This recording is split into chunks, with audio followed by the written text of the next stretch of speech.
Alors en fait, j'ai lancé un concept que j'ai appelé moi-même Iron Extreme. J'ai fait plus de 70 Ironman dans ma vie, donc je vais pas dire que j'ai fait le tour parce que je prends toujours du plaisir à faire des Ironman, mais j'ai peu de surprises, on va dire. Donc je me suis amusé à faire des Ironman dans des contextes et environnements les plus compliqués possibles. Donc j'ai appelé ça Iron Extreme et j'ai déjà fait l'Ironman avec le plus de dénivelé possible.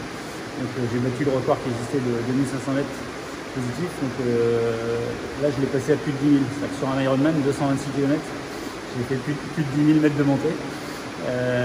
J'ai fait dans la deuxième série, j'ai fait l'Ironman le plus froid jamais réalisé et le premier de l'histoire sur le cercle polaire. Donc j'ai nagé dans une eau moins 0,3 mais 3,8 km.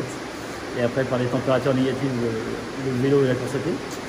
Et donc là il m'en reste deux à faire. Le prochain au mois de juillet qui s'appelle Iron Hot, qui sera donc dans la vallée de la mort, pour à l'inverse, aller chercher l'extrême dans la chaleur.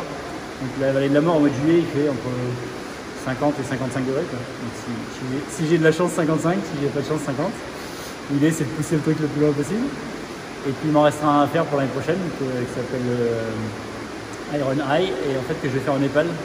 Ce sera le plus haut jamais réalisé en fait, que je vise à 5000 mètres d'altitude. Donc il y aura la problématique d'altitude évidemment et de raréfication de l'oxygène, il y aura la problématique du froid. Il y aura aussi une grosse problématique à laquelle peu de monde pense, c'est qu'il n'y a pas de route là-haut.